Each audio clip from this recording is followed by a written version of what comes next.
Thank you all for your patience. We're just going to start now.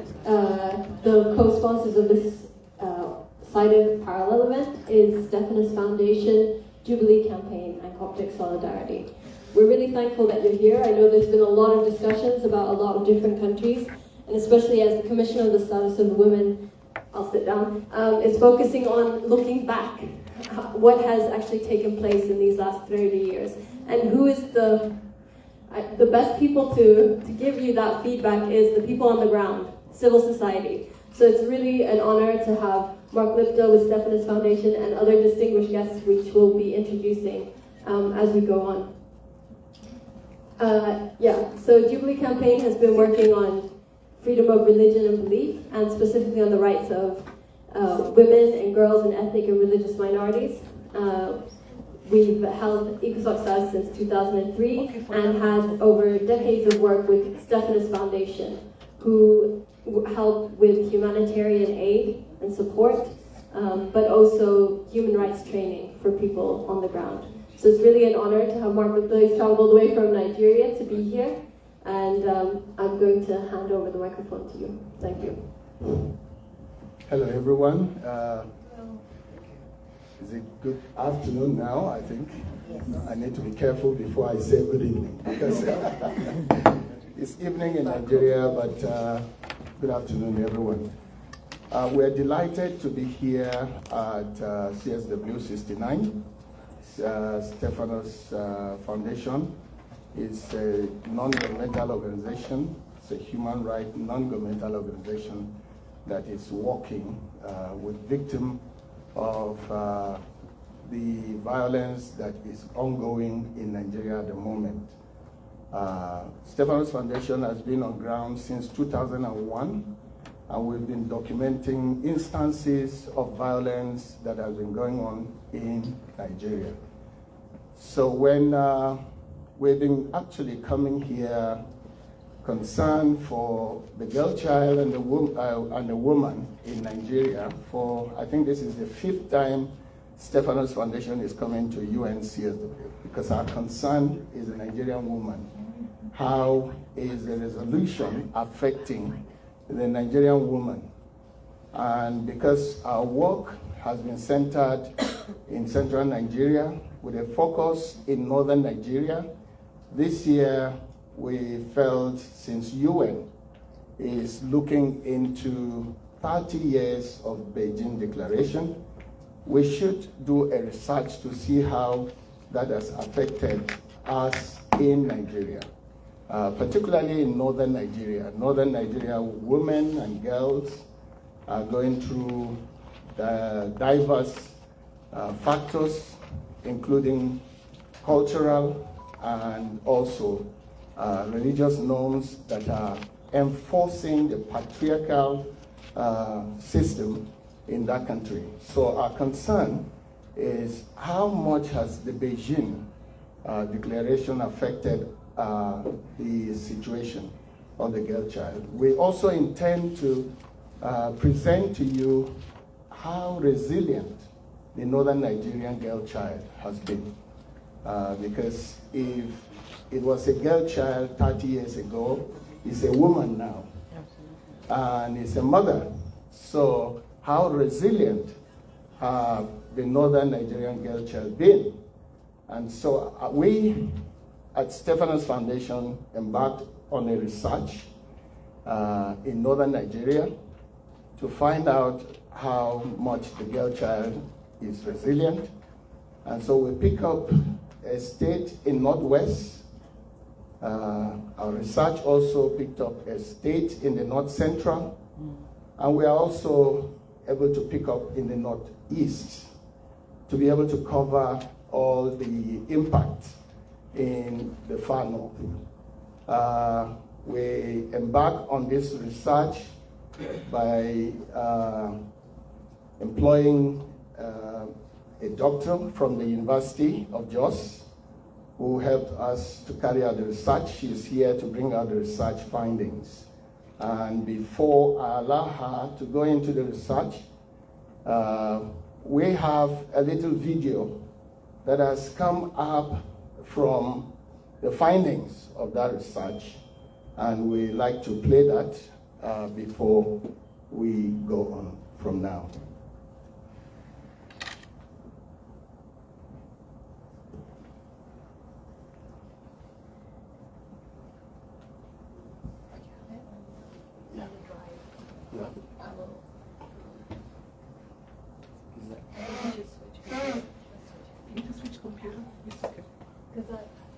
The USB was. Is it this one? This one?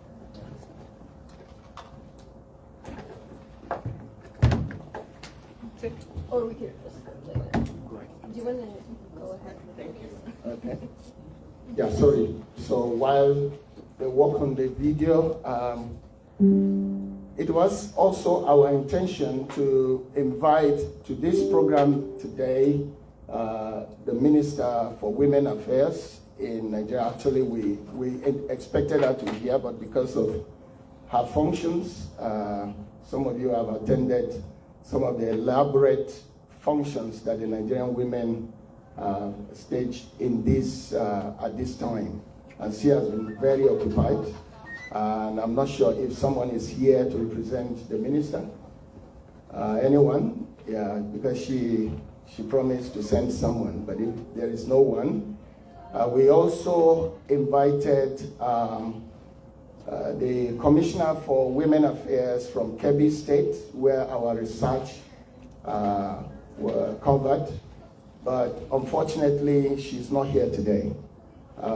We also invited the Commissioner for Women Affairs in Adamawa State. She was excited, the governor supported her to be here, but the visa factor also affected her, and she's not here. We invited the Commissioner for Women Affairs, Plateau State, and she was probably going to be here together with the Deputy Governor, who was a woman, who is a woman rather, and unfortunately, the visa factor as well. We couldn't get a visa for a Deputy Governor. That is very, very painful to us as a civil society. We wanted proudly to showcase how much this declaration has meant to us, but we couldn't get even the Deputy Governor that the people proudly provided. Couldn't bring her to this meeting, so that's our disappointment. But fortunately, we have representation from Plateau State. The commissioner couldn't also come, but we have a former commissioner who, fortunately, she had a visa, and she has come to represent the commissioner. So, welcome. So, we watch the video now, if we're set, and then we go on from there.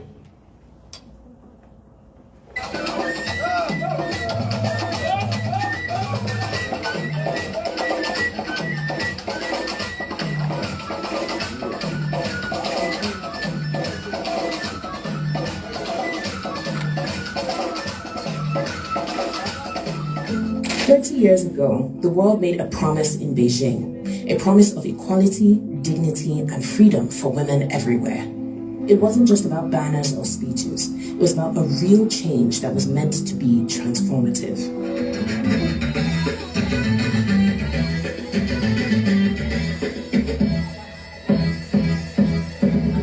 In Nigeria, West Africa, a country of over 200 million people, of about which half are women, progress has been made in the actualization of these goals. In northern Nigeria, there has been progress made despite cultural and religious barriers and armed conflict, which have relegated women and girls for centuries.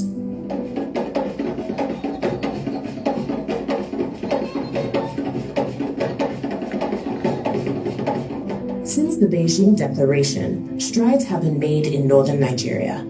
There are now even women in politics, business, and academia. Recently, elections in Nigeria presented 3 senators, 16 House of Representative members, 3 deputy governors, and 23 local government chairmen, who are all women. This testifies to the fact that progress has been made. These strides have been backed by policies like the National Gender Policy of 2006, which stipulated that 35% of available political positions should be occupied by women. These efforts are credited to some states in Nigeria. Several states have domesticated these efforts with enactment of laws and organizations that protect and promote women's rights.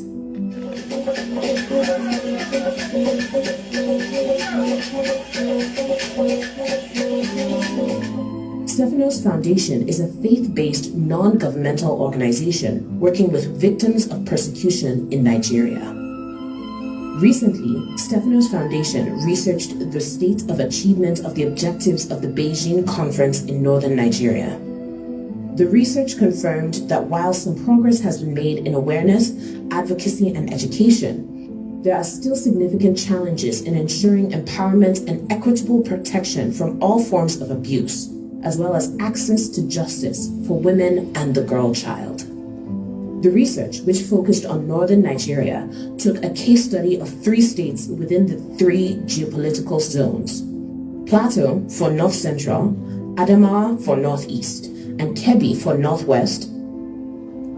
Stephanos Foundation's research shows that Plateau State has made significant efforts to increase women's participation in governance. Presently, Plateau State has a female deputy governor.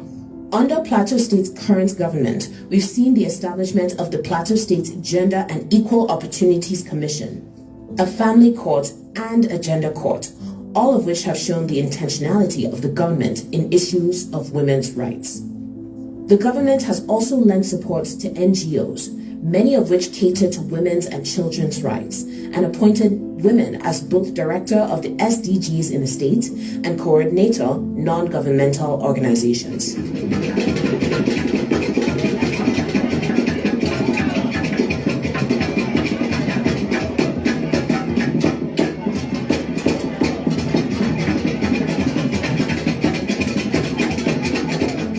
The Adamawa State government has shown this interest through the establishment and coordination of mechanisms for gender-responsive security operations through the WPS networks in the state, He for She and Women Mentors, security sector legislation, policies and institutions to promote gender equality and women's participation and rights.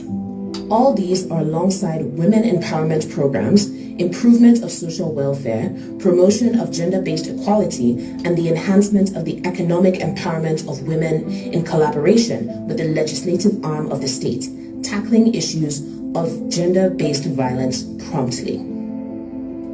In Kebbi State, unlike in Plateau and Adamawa states, a female deputy governor has not yet been produced. However, there have also been efforts made to improve women's rights.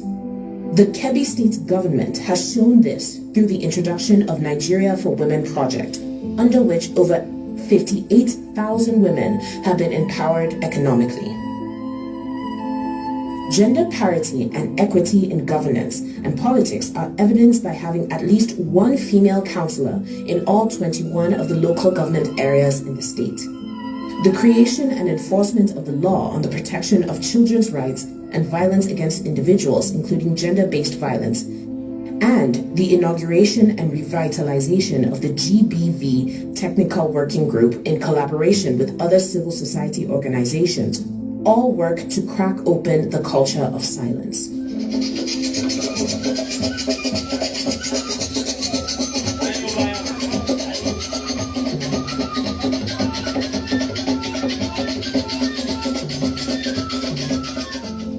Although significant progress has been made since 1985, Northern Nigeria still needs encouragement in several areas. In these states, traditional norms limit women's autonomy, thereby restricting access to education, economic opportunities, and leadership roles. Many are widows, victims of attacks on their communities, who are left without support or resources.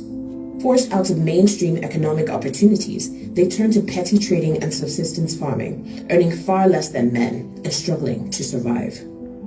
This economic disparity, combined with limited access to credit, land, or vocational training, keeps these women in the cycle of poverty. Many girls are deprived from education. Many girls stop at secondary school level. There are so many parents that they will say, I will not pay school fees for women, because they will, if I educate my ladies, they will go to their husband's house and finish their life there. So women face challenges in time of education. Education is one of the pillars of the Beijing conference, but in this region, the right to learn remains a privilege and not a guarantee. Many girls face discrimination, lack of school funding, and constant threats of violence. Schools have been burnt, teachers killed, and students forcefully abducted.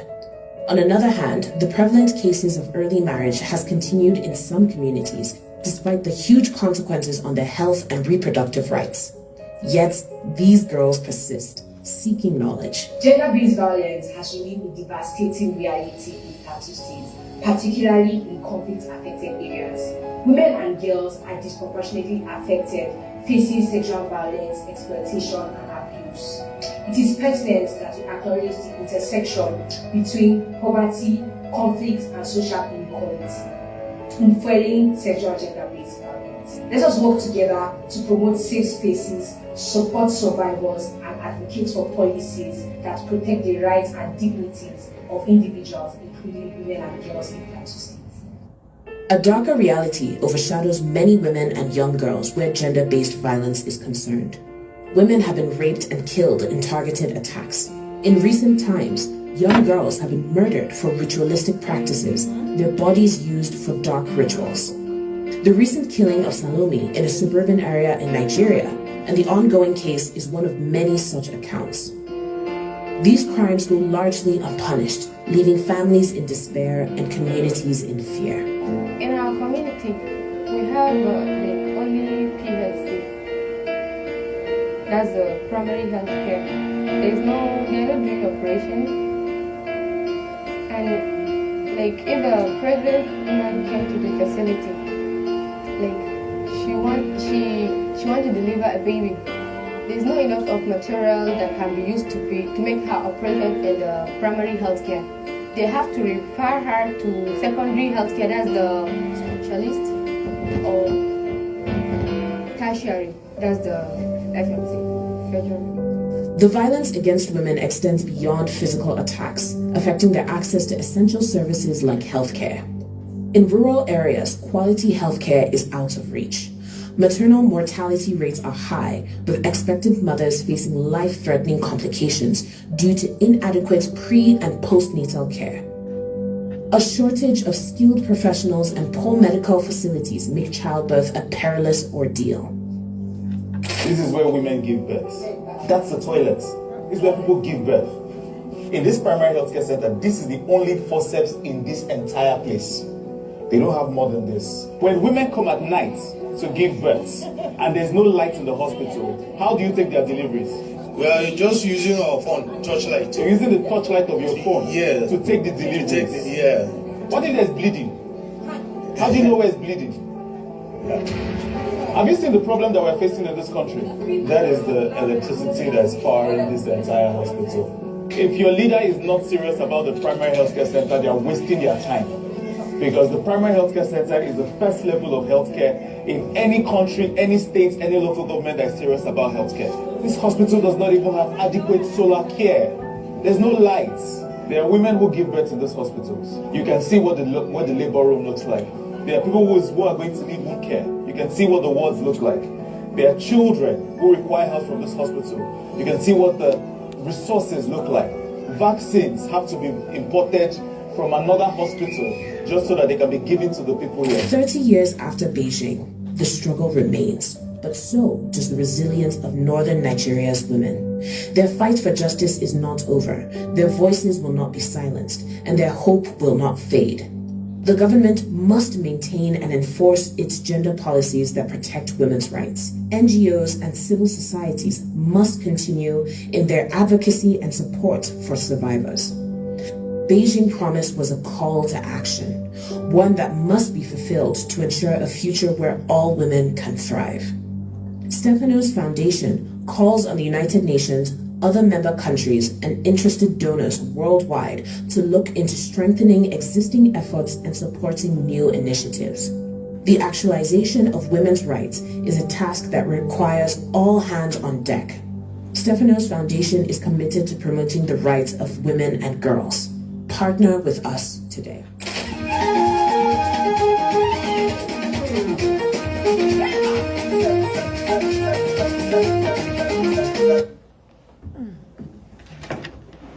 Well, that's the reality. And I wouldn't want to say much. Stephanos Foundation has partnered with Center for Gender. The doctor is here with her research findings to be able to present to us. So please welcome Dr. Lawful. Good afternoon, ladies and gentlemen. Good afternoon, ladies and gentlemen. Permit me to sit down. All right, thank you. Let me start by saying, need I say more? I think the documentary speaks for itself. And without wanting to sound as an apostle of doom, but the reality is what it is. We can't change the reality. So we carried out this research, and the essence of this research was to evaluate or assess 30 years of benching in Nigeria. I recall I was young, pretty young, not too young, but pretty young, to be aware, in 1995, to be aware of the benching. There was so much hype about benching in 1995 in my country. The then First Lady, Ajia Miriam Abacha, led a very huge delegation to Beijing. And so when they got back home, they made so much hype about it, probably to justify the resources put into attending that conference. But as a young girl, I'd expected that, well, I never envisaged that I'll be here speaking or assessing, much more even carrying out a research on 30 years of post-Benjin in my country. But here I am doing just that. So we carried out this research, and we chose the northern states because if you're familiar with the literature of development in my country, you know that the north is highly disadvantaged for various reasons peculiar to us, and I will not waste your time or bother you this afternoon to share those reasons with you. And so it was this state of the north in Nigeria that informed the choice of carrying out this research in the north and trying to assess the impact of Benjin, 30 years post-Benjin in northern Nigeria. And the focus states, just like you've just watched the documentary, were Kebbi, Adamawa, and Plateau State. And what informed the choice of these states?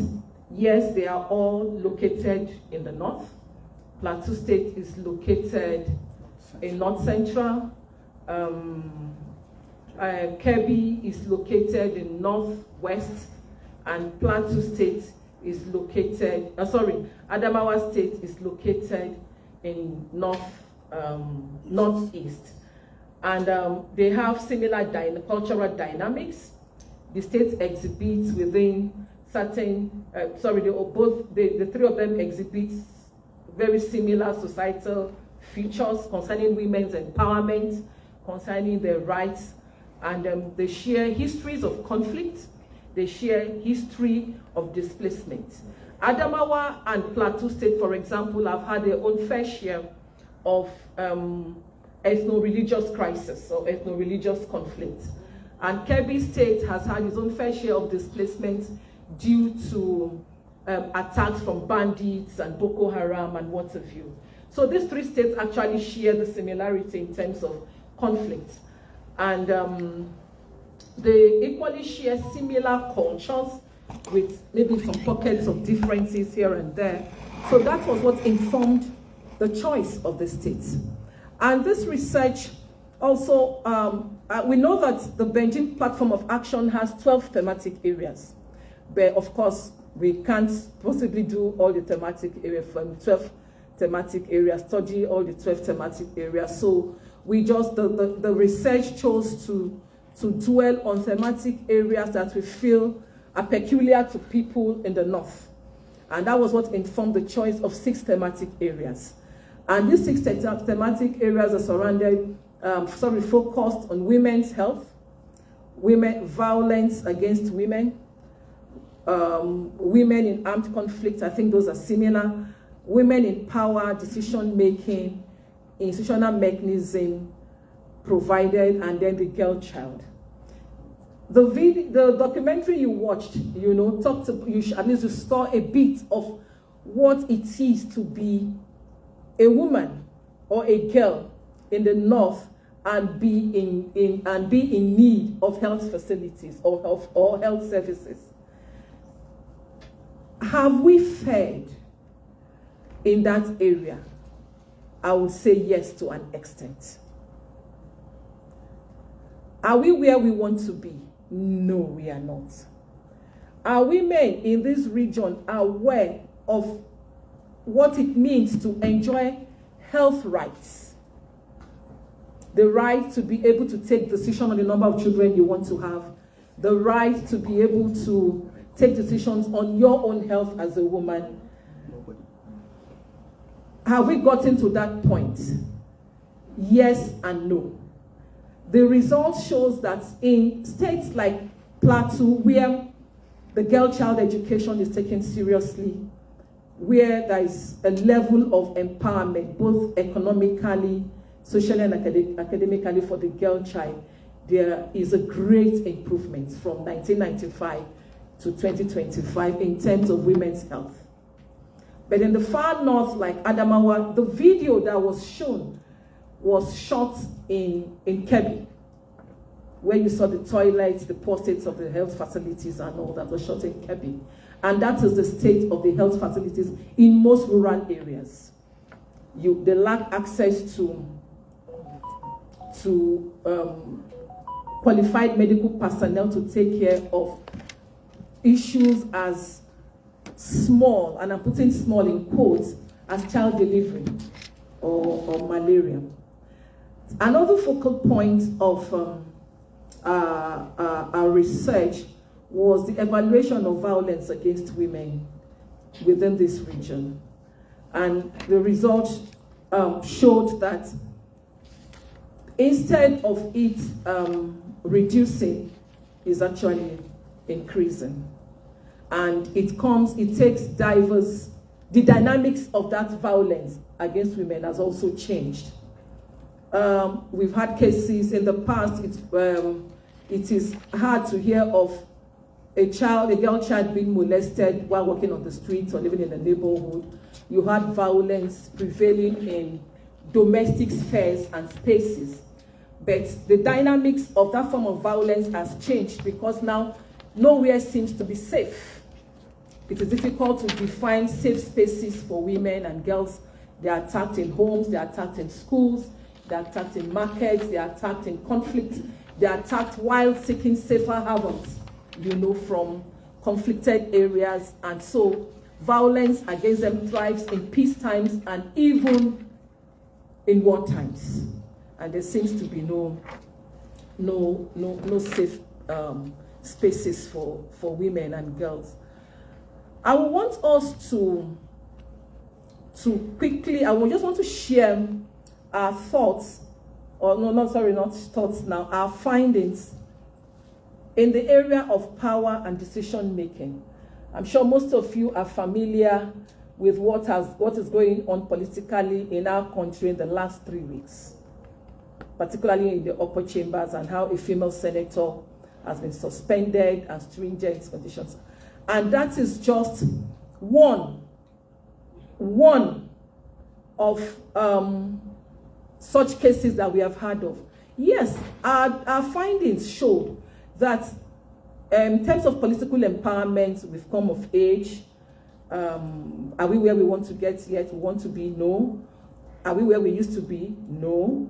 But you still find politics, involvement of women in power and decision-making sectors being negatively impacted upon by parochial and patriarchal issues that still plague our country.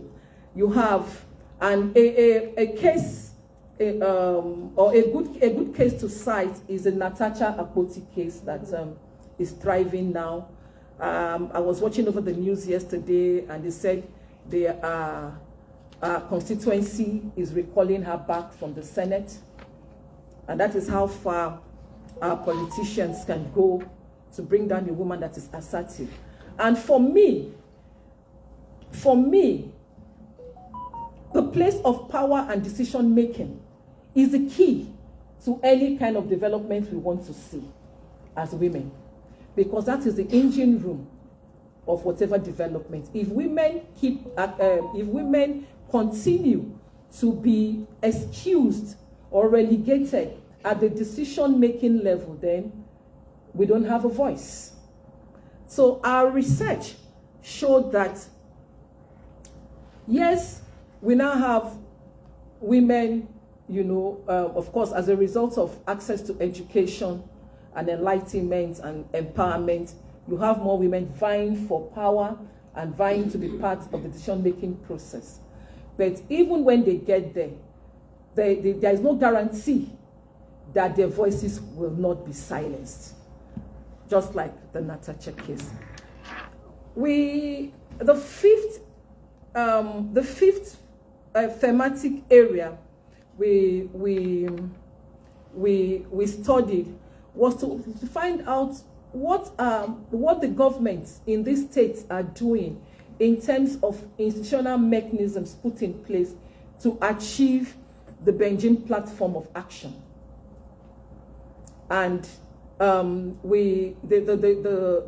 research found out that, yes, Nigeria has a national gender policy, and the states are directed to domesticate them. Nigeria is a signatory and has ratified so many international frameworks like CEDAW and Resolution 1325 and so many other national instruments and frameworks. Some of them have been domesticated by the states. Some of them have not been domesticated by the states. And so it is difficult for those states that are yet to domesticate to be able to implement and ensure that, the rights of women are upheld. For example, in the core North states, I think about 6 or 7 of them are yet to domesticate the Child Rights Act. And if you fail to domesticate the Child Rights Act, then how do you uphold the rights of children in that state? Which now brings us to the girl child issue within these states. Because some of these states, Plateau State has domesticated the Child Rights Act. So the case of the girl bride or the girl child being forced into early marriage is reduced to the barest minimum. However, states like Kebbi, have failed to domesticate this Child Rights Act. And so you still have a gross abuse, of child rights issues going on within the states. Now, what were the key findings? Perception still varies on the key findings or on how far Beijing platform of action has been implemented in these 3 states have been enumerated. There are different views on effectiveness. In some states or in some areas, you hear, it's been so effective. We have access to education, we have access to health, women can access justice, or women can seek redress, and they have hope in the judiciary system. And then there are, on the flip side, are issues like, oh no, we've not heard about it, or nothing much has been done. And this perception is caught in between the urban woman and the rural woman. So in the urban towns and urban cities, awareness of the Benjin platform of action is high to an extent. One or two people have heard about it or been told about it, but in the rural area, it's the opposite is the case. So there is a great debate on rural and urban awareness of the Benjin platform of action. Lastly, one of the key findings of this research was that the Benjin platform of action has been driven mostly by CSOs and NGOs back home. The creating awareness, sensitizing people on the 12 focal points of the Benjin platform of action. So most of the work have been done by CSOs and NGOs. While we also found out that most people feel that the government is not serious about creating awareness and creating creating awareness and creating sensitization. Rather, where you see government talking about the Benjin platform of action, it's driven by personal gains and what have you. So those are the findings. What are the significant gaps that need to be addressed? We have to further enforce policies. The policies are there, but it is a political will to execute these policies that is greatly lacking. There are still great systemic health disparities between the urban woman and the rural woman. Economic inequalities, you still have people not being paid even for care job, or care job not being considered as formal job worthy of remuneration. There is still a great deal of limited leadership representation, and of course deep-rooted cultural barriers and adverse effects on the girl child. Sorry, this is not my system. I scroll thinking it's mine. Okay. So by conclusion, this research, has shown that Benjin platform of action is, just like the word depicts, is not a principle. It is a platform for action that calls for action for all stakeholders. Have we been active enough in ensuring that these focal points are adequately addressed? Yes. Have we achieved the desired result? No. For reasons enumerated in the report. Is there a way forward for the agenda? Of course there is. I believe where there's a will, there's a way. We just need to build up on our political will and the new insights that we have gained over these last 2 weeks. Go back home, impress on our governments and all bodies that are charged with the responsibility to ensure that Benjin platform of action is not just an exercise in futility. Thank you very much. Thank you. Right, we've seen through the video, we've seen also the report of the research, and from us at Stephanos Foundation, we became interested in this. Where is the place of the girl child in Northern Nigeria in the midst of cultural and traditional norms, very, very extremist cultural and traditional norms that exist in this region? And then where is the faith of the girl child in the midst of the conflict and terrorism that is going on in the area? You have seen the state of the primary health care facilities that are located in this area. They didn't just get to that level.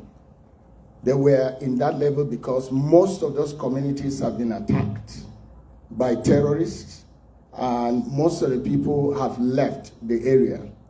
And to maintain the place will take a great deal for people to come live there and continue to maintain. Doctors cannot risk their lives to be there. So women who are delivering or sick in this situation, their case is very, very horrendous. We are also concerned about the strict religious norm that is also haunting the girl child. It is getting worse with the terrorists and terrorism that is going on in this region, because we raise girls to be morally sound and to be chaste, and until they are matured, they should never be given into a very serious contract like marriage. But then most of them are abducted and they are forcefully married out to people. When you try to pressure, when families bring the report to us and we try to pressure for the release of those children, they are trafficked out and they are given new parents, and you are told that they are converted. If they are converted as Muslims, then they are supposed to be married at age 13. So you who have given birth to your child, whether you're a Muslim or you are not a Muslim, once the child has been taken away and abducted and forcefully converted, you have no right to that child. And so many girls are in that position. I'll give you an example of a case in 2016. We came here, we presented the matter at UN. Habiba Ishaku was abducted and he was allegedly married out by Katsina, Emir of Katsina. We appealed to the then the president and also the police commissioner for the release of this girl. I won't bore you with all the efforts that we put in place, but as I'm talking to you, Habiba still remains married. Habiba has not been able to give birth to a child, and the husband has gone to marry another woman. And she was very promising. She was the last born of the father. And in the process of all this fight, the father gave up because he developed hypertension and he recently died, I think, last year. So that is the case of Habiba. But on the other hand, we followed another girl called Hawa in Yobe State, in Bade, and she was abducted and married out. She was 15 years. We pursued the matter to the emir. The emir actually was really schooled about some of these declarations, and he knew his rights. So he took the girl, gave to the mother. I tell you, as I'm talking to you, we have held the family, schooled Hawa in school, and she's now reading, public administration in a polytechnic at the moment, almost final year now. So this is the experience of the girl child in Northern Nigeria. It's either they are stopped at an early stage and they are helplessly, molested and denied that right, or they are enabled through some of these activities and they go on to be very active people and potential deputy governors, like we are aspiring. Our governors, even, as we're looking at Secretary General of the UN, why not? So this is it. So where is the chance of girl child in Northern Nigeria? How do we help the girl child in the midst of these terrorist activities that is going on? Terrorism in Nigeria must be stopped.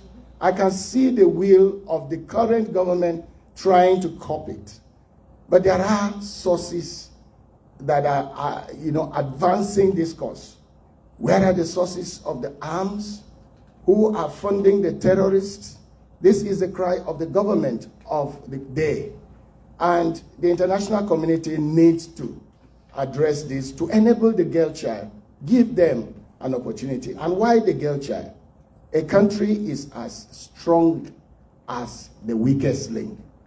And the weakest link of us now in Northern Nigeria is the girl child.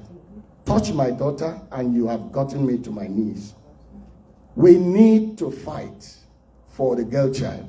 I don't want to bore you. There are efforts in Northern Nigeria. Plateau State is seated here, the Commissioner for Women Affairs. Thank God she was the former. So she's here to say it. How have they thrived? We wish that Adamawa Commissioner is here as well to tell you some of those developments. There are a lot of challenges, but I'll let her to come up, introduce herself, and tell us how Plateau State have thrived so far. Okay, thank you so much, my brother Lipdo, and good afternoon, ladies and gentlemen. I want to thank you so much for this opportunity that you've given to me. My Honorable Commissioner, Honorable Caroline Pangla, would have been here, but for very compelling reasons, she's not been able to make it here. I'm going to speak on her behalf and indeed on behalf of our government from Plateau State. A lot of the things that you have said, I align with them, but I want to go ahead and say that 30 years post-Beijing, we have a lot to thank God for. I must say congratulations to all of us, seated in this hall. Possibly we've been doing one thing or the other in order to change the narrative. And I believe that we, like my sister said, we are not where we used to be. And certainly, we want to move forward. We want to do a lot. 12 thematic areas, you spoke about. And as a government from Plateau State, I remember that in 1995, quite a number of Plateau women, were in Beijing. And when they came back, it was a lot of movement, push, for enforcing, these thematic areas to create opportunities for the empowerment of women and girls in our state. And I must say that truly, the succeeding governments on the plateau, picked these thematic areas as areas of focus. And I need to report here, starting with the administration of Chief Joshua Chibidari on the plateau. That's right. Realizing that we need, the right legal framework in order to implement and achieve results on the 12 thematic areas. When the Child Rights Act was promulgated at the national level, it was domesticated in Plateau State. So we were one of the first states in Northern Nigeria to domesticate the child rights law. That was in 2005. Realizing also that we needed to give opportunities for persons with disabilities on the plateau, that we promulgated, in fact, one of the first states again, to have a legal framework on the protection of the rights of persons with disabilities. Again, when Dr. Jonah David Jam came into power as the governor at that time, he also gave life to the child rights law in Plateau State, and the family courts were established in the state. Apart from that, he also gave life to the disability rights law, leading to the establishment of the Plateau State Disability Rights Commission. So we have that commission that is, championing the cause of enforcing the rights of persons with disability in our state. Shortly before that, Dr. Jonah David Jang exited office. He signed into law again the Plateau State Gender and Equal Opportunities Bill. And we now have a Plateau State Gender and Equal Opportunities Law on the plateau. Now, when the current administration came into office, Section 3 of the Plateau State Gender and Equal Opportunities Law requires the establishment of the Plateau State Gender and Equal Opportunities Commission. I'm happy to report that His Excellency gave his approval and that commission has been established. And I'm grateful to God that I have the opportunity of pioneering activities at that commission. I am also happy that you reported about the commission in this report, and that commission, we have worked very closly with the Minister of Women Affairs and Social Development in championing, the cause of promoting, protecting, and defending the rights of women and children, and particularly women and girls, on the plateau. Again, shortly before the immediate past administration exited office, they domesticated the Violence Against Persons Prohibition Act. And so in Plateau State, we have the Violence Against Persons Prohibition Law 2022. Pursuant to that law again, we have on the plateau a gender court. Pursuant to that law yet, we have the sexual assault referral centers. Now all of these legal frameworks and institutional mechanisms are set, to promote, protect, and defend the rights of women and girls on the plateau, and to give opportunities for them, to participate in development. One thing I need to also say again, concerning the availability of the legal framework and the institutions, is the fact that, government, particularly under this regime of Barrister Caleb Manasseh Mutfwang, is giving life to agencies to be able to, go out there and, create awareness, sensitize our communities. And I need to confirm here that, this is what these agencies of government are doing. Cases are being filed, at the gender court. We also have cases are being filed at the family courts in order to protect the rights of children, and much more. The Ministry of Women Affairs and Social Development handles, issues of empowerment, for women, social welfare protection for, the vulnerable in the state. Let me also say, creating opportunities for women to participate in decision making. I need to report here that Plateau State was the first state in Northern Nigeria to have a female deputy governor. And we are so proud of that, Dr. John Adevijan, because he gave opportunity for Pauline Talent to become his deputy governor. That's right. And we know that Pauline Talent has gone forward, to become minister, two-time minister. She's held other positions at the federal level, and is one woman that we're still very proud of in the state. During his administration, quite a number of women had opportunities to participate in governance. It's the same thing under the leadership of Barrister Caleb Manasseh Mutfwang. Seated in this hall, I have the Honorable Commissioner, Minister of Education, from Plateau State.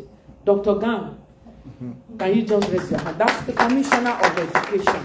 And you know that is very key for us, very central, as we talk about girl-child education. We're working together, with her to ensure that, girls' education in Plateau State is promoted. The issues of peace very critical to women. His Excellency has given yet the opportunity for a woman, to pilot the affairs, at the Plateau State Peace Building Agency. And my sister who handles that responsibility in Plateau State is right in this hall. Dr. Julie Sander heads the Peace Building, agency. I need to let us know that, these success stories are recorded because Plateau State has the right legal frameworks. But I must quickly add that, these do not, happen without challenges.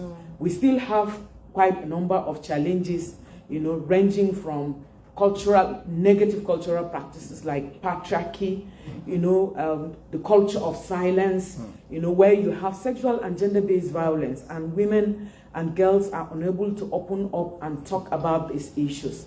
We also have, sexual and gender-based violence. These are issues that you also find happening in our environment.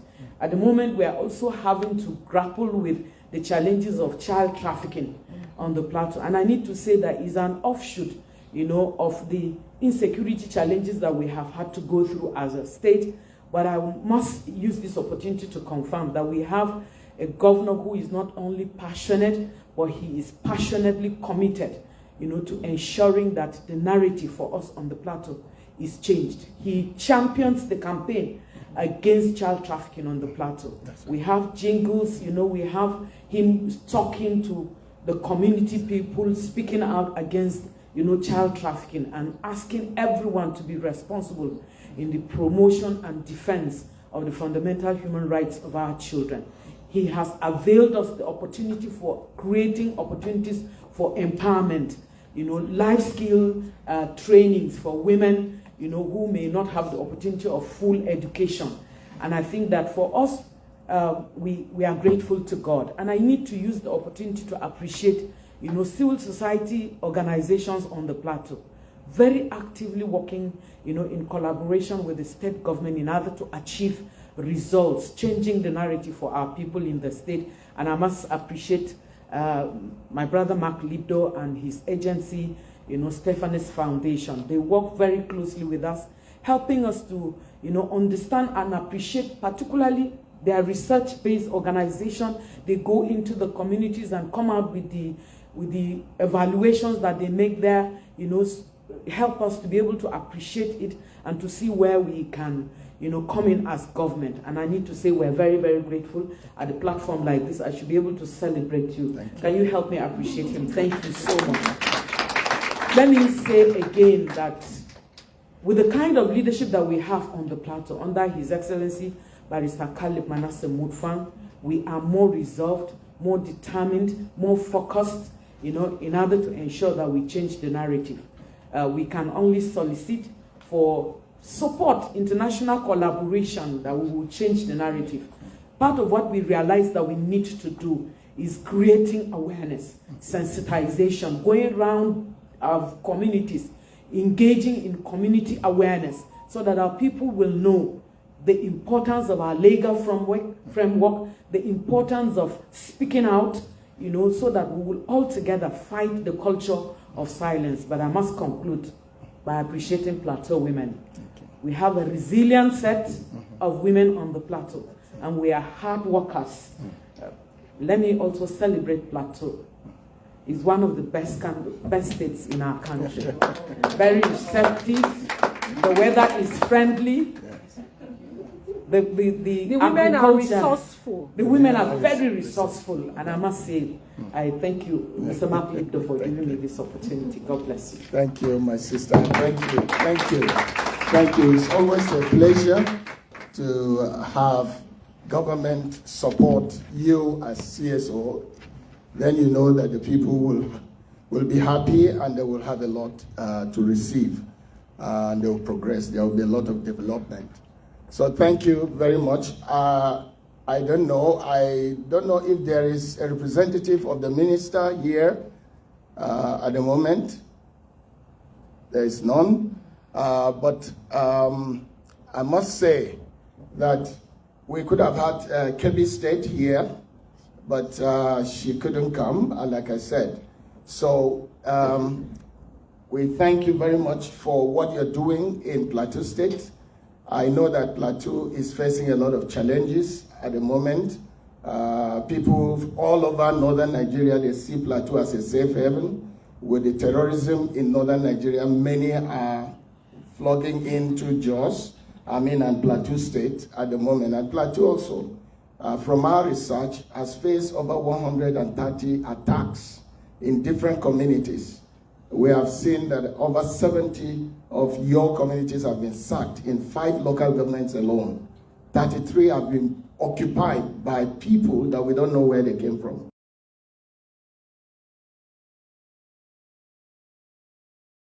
Serving as the chairperson of Women Lawyers on the Plateau. She's doing a great job in that place. Again, part of the requirement of the Violence Against Persons law on the Plateau is the establishment of the sexual assault referral centers. I must say that it's under this current administration that we quickly refer them to the hospital and they receive attention there. It's like a one-stop shop environment, creating opportunity for the police is also there, doctor is there, the lawyer is there, the social worker is there, so that they can pay attention to the victim.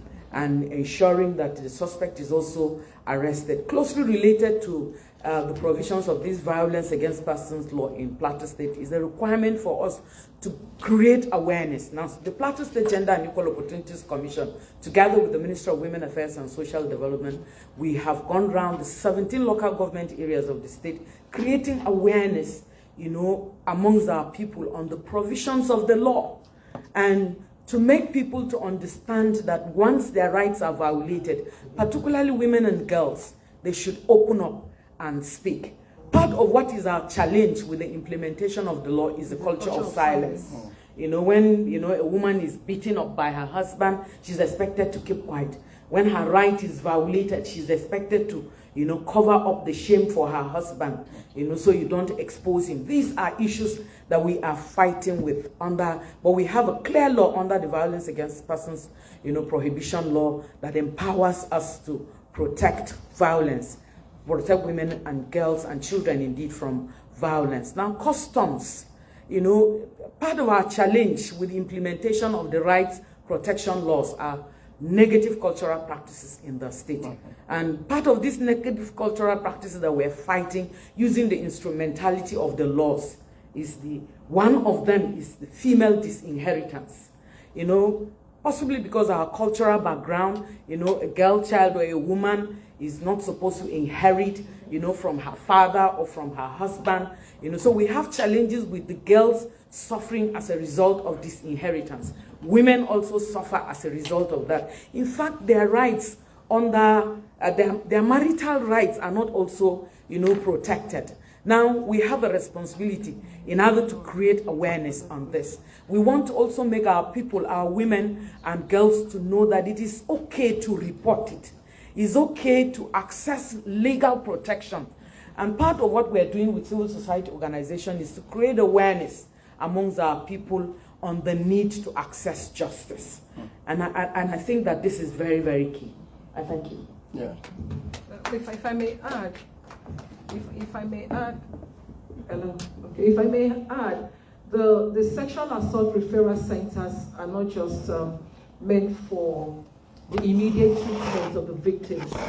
It's also supposed to serve as an abode, a safer place for the victims, so that they are removed from the environment of abuse and violence. Because most of the discovery was that victims sometimes give up in seeking justice or seeking address because they still remain within the environment of abuse. So one of the aim of such sexual assault referral centers is to provide accommodation for the victims. I just felt I should. Yeah. Okay, but let me also say that what we do is that we work very closely with civil society organizations in Plateau State that have shelter. Apart from the SAC Center, civil society organizations, non-governmental organizations have shelter. We have discovered as a state that we have, a lot of situations on our hands. And in the 2025 budget of Plateau State, there is a provision for the establishment of the state shelter. His Excellency is working hard so that we have a government shelter. But as it is now, we work very closely with non-governmental organizations that have shelter. And once we have women who have challenges and young girls who have challenges, we refer them to these shelters, and government supports these non-governmental agencies to be able to help us, create opportunities for sheltering them, counseling them, giving them opportunity to acquire one skill or the other. After they are out from the shelter, they can stand strong. Yeah, this is the findings and effort of a state such as Plateau State. But we still have situations in other states far north that are also still yet to domesticate some of these laws, and we are hoping that some of them will learn from some of the developments that are here in Plateau State as well. We must leave you to ask questions. Yeah, just raise your hand and introduce yourself. I don't know how, I'm scared it's gonna You were fast. But actually, what we can do, you can come up. Yeah. Quickly. Right. And then introduce yourself briefly. Thank you very much. I'm Grace Osakwe of Girls Power Initiative. The headquarters of my organization is based in Benin City. I came in late, so I didn't see the video, but I'm very glad I saw your report on the research you did. I was privileged to have been in Beijing. We went there with a research by the International Reproductive Rights Research Action Group, a 7-country research on women and girls at that point in time. I was also privileged to have been part of the African preparatory meetings that brought the girl child on the agenda of the Beijing platform. And I'm very glad about the progress in terms of institutional mechanisms that you have presented. We have it in several states, but not in all the states. I want to emphasize the shortest cut to the empowerment of women is the empowerment of the girl child. If we focus on the girl child today, in 30 years, we won't be speaking what we are saying now. We have shown that through the work of my organization, founded 30 years ago, 32 years ago actually, before Beijing. Girls Power, we use comprehensive sexuality education as a strategy for empowering the girl to have a voice. If you don't have a voice in the private, you can't have a voice in the public. You have to start from yourself, from your home, and you grow with it, and it becomes a part of you. There is no graduate from the GPI program who can be abused, who can be they are very visible, and the action is second nature to them. That is recognizing discrimination and taking action to change it. I want to appeal that in our states, because many of us here are from Nigeria and from other countries, that the girl child has not grown to be who she should be. That is the root. Start from there, help her to have a voice. And then, in the future, women are already taken care of. The girl who has a voice will bring up her children to have a voice. Exactly. So you don't, because presently GPI graduates don't send their children to GPI for empowerment anymore, because they are walking the talk in their homes, in their environments. Thank you. Thank you. Thank you very much. Maybe we take 2 or 3 questions and There's then, a gentleman. Yeah, him. Okay. And him, and then. So maybe we take 2 or 3 if we questions. Yeah, we can take. Introduce yourself briefly. Yes. Hello everyone, I'm Tariq Samuel from Pakistan. I want to... Women lead. It's a wow. grassroots movement we are building. We focus on 2 things. We don't believe in charity. We want to empower the people. We don't ask what is wrong, here's something to you. But rather, we want to say, what is the root of the problem? Let's go and correct that. And that work takes deep and long. So I was I'm a Muslim woman, so I know the religious doctrines that can harm the girl child. And there is a lot of fear associated with addressing that. But I feel we can't anymore hide behind that. We have to name and call it out. So I travel to Nigeria often. I hope nobody, I'm in constant fear myself, as a Muslim woman, to speak up on these things that I so well know that is happening in my community. So how can we bring a delegation of religious actors who will give us a new possibility? And we need to talk about this. Because we have religious leaders who are versed in the text but not the context. The context has changed.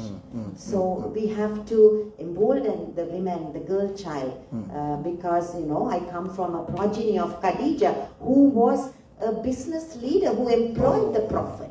Let's talk about those examples to educate our girls. Thank you. Yeah. Take them all and then introduce yourself. That's so sound. My name is Josephine Haba. Okay. Engineer. Yes. Good to meet you again. Thank you. And Grace, it's good to meet you again. I am here confirming all the talk that you talk that you're working. Yes. I know many years ago when I served as someone funding part of your work with the girls, I can testify that they will not come back to say, my child, go back. No, I can testify. And I can also testify. Thank you. Of this gentleman. You remember 2015? 15, yes. When we worked together on the humanitarian intervention in Nasarawa State. That's right. I mean, we're not just talking. I stood up just to say that, you know, the journey is being a while, but we're getting there. We're not where we were. Okay, so I have worked in the civil society community for 22 years, and I decided deliberately to accept a government job because I need to walk the talk. I used to say, I will never work for government. What am I going to do there? But I realized that this woman would not have that power if she wasn't working with government. Auntie Julie is sitting in the room. She had done a lot of work with the military. The way she is today is a better platform to influence the girls and the women that she has always advocated for. And so I am saying policy is very important. Key. Very, very key. And I will expect that collaboration, partnership, should support those states that surround the successes which we have in Plateau State. You have Nasarawa State. You have Benue State. I come from Benue. Today I work as the Director General, Benue Commission for Peace and Reconciliation. It is a platform that gives me the opportunity to meet with as many girls that I want to meet. If I wanted to meet such numbers at the NGO level, I'll be looking for funding to do that. You're right. But today, I only need a call to say, I need all the NGOs to bring in girls, and they will bring the girls. And so I have a responsibility, which I have attested to, which I am willing to continue this journey with. As many girls that will come up, the little that I have learned, I will pass it on. And if we develop the girls 30 years ago from Beijing, like Grace said, won't be here. Just talking what we're talking about today. So 30 years from now, it's possible. We can do something. Just to say, congratulations. Thank you. More questions? There is still time. Okay. We'll take a what's the time? More questions? She's coming. No, you have to come here. Sorry, the mic is shut. Yeah, it's very short. Sorry, the mic is shut. Oh, okay. Thank you. Introduce yourself briefly. Okay, thank you. I'm Julie Sander, Director General of the Plateau State Peace Building Agency. So, thank you very much, for all of your presentations and all that you've brought out. I just want to add, a little context. Of course, you've said everything, but we said surviving ideological suppression. There's an ideology that we're dealing with. Okay, talking from 30 years ago, what has changed is the context. That's right. Context has changed. We're dealing with a lot of violence in Nigeria today. A lot of violence. Okay? We may not be a nation at war, with others outside, but we're at war with ourselves. And a lot of it is ideologically driven. I came and I heard my sister talking. It's part of it. It's part of it. But we need to be able to understand that and also to deconstruct what it is. There may be nuances from context to context, but it's basically generically it's the same thing we're dealing with.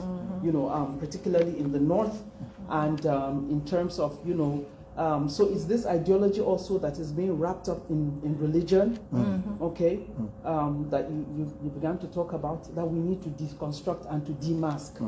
And in my workspace, I tell people I try to understand different religions so that I know exactly what it is they're saying, and so that when you hear something that is different, you can counter it. I don't need to wait to say, okay, I have to be a Muslim to be able to counter this, because I know what the book says. Okay, so I do this in freedom of religious belief, because it's a major platform for our work. But so I needed us to talk a little bit, on this ideological thing. And my brother talked about different kinds of attacks and so on that we see that we don't know who the attackers are and that kind of thing. So then there's a lot of that we're dealing with in Plateau State. And linking it, to my sister Olivia's area of work, the trafficking in persons and all of that. Gender-based violence. So yeah, gender-based violence, trafficking in persons and so on. So women it's not just a double burden, it's a triple burden. Girls in Plateau now are being trafficked all over the place from Plateau. And it came out of the conflict context. There's something that bred it, it came out of the conflict context. And sometimes they're being trafficked, you can trace, who is trafficking and where they're being trafficked to, but there's some that you don't know where they're being trafficked to. You don't know who the traffickers are. And that one links them to other places in the north. And I dare say is the context of terrorism. Which is what we know that in the context of Northeast. Yes. But I dare say that in the whole of the Northern Nigeria now with what we call banditry, it's the same thing we're experiencing. So I just thought to bring that little context in and to say therefore that we need to link up our work. And it's something that we're still to properly understand in the women, peace and security context. Okay? So in terms of gender analysis, having nuanced expertise to analyze the context like that, particularly when you go in the space of counterterrorism, people are looking at the terrorists, but you forget that there's a whole community with terrorism. Okay, and this is where the women are implicated. There are some women, and Stephanos will tell you very well, coming from the Northeast, that unfortunately we're never going to see again. So what I'm trying to say is that we should stop seeing it as a Northeast problem because it's spreading around the entire North now, and even extending to the South. Absolutely. Yeah.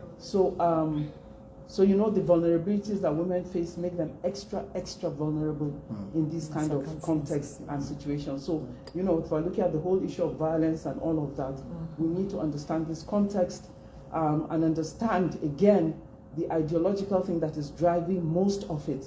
Because if we don't understand that and unpack it, then we're only going to be dealing with the leaves and the branches. Thank you.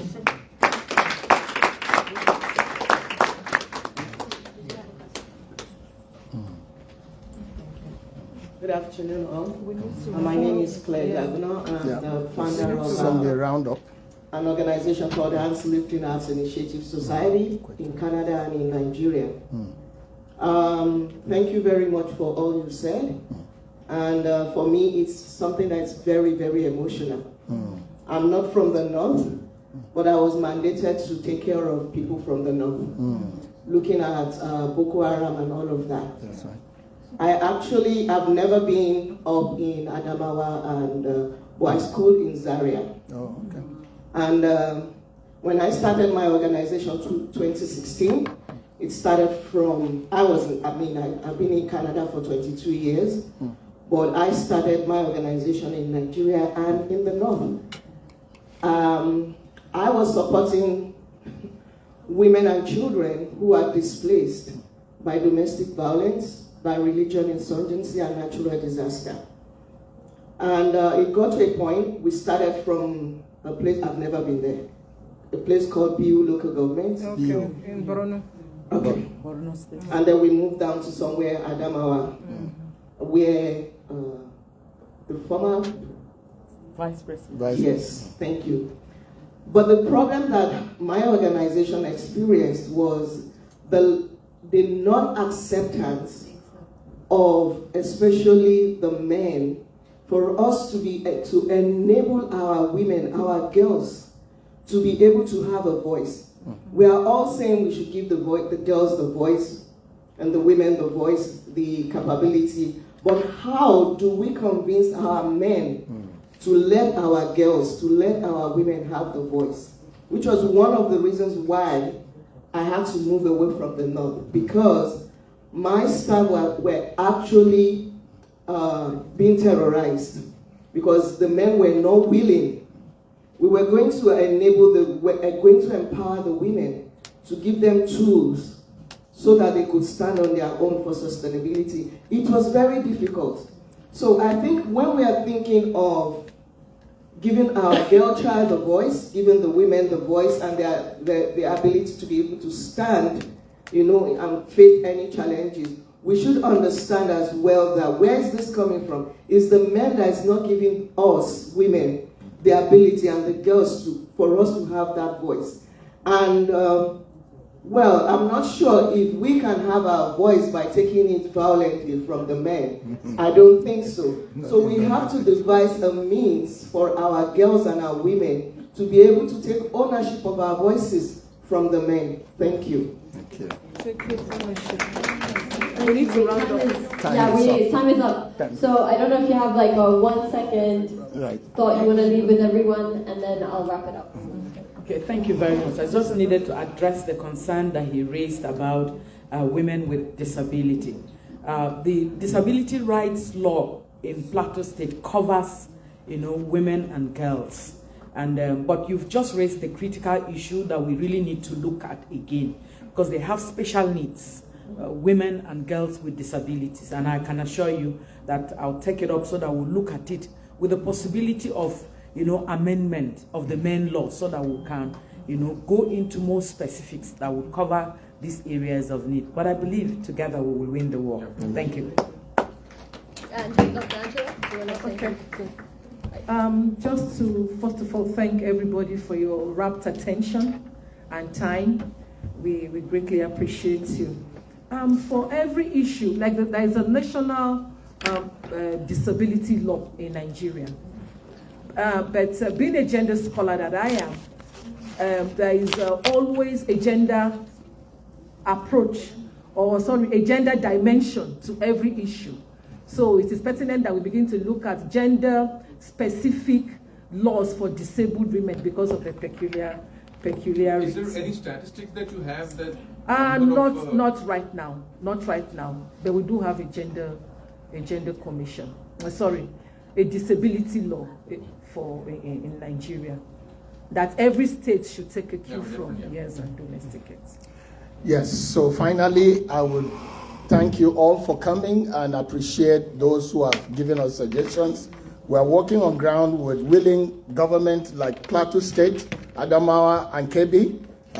If non-governmental organizations or civil societies here can partner with us, we will be able to achieve more for the girl child and woman in Northern Nigeria. Thank you very much.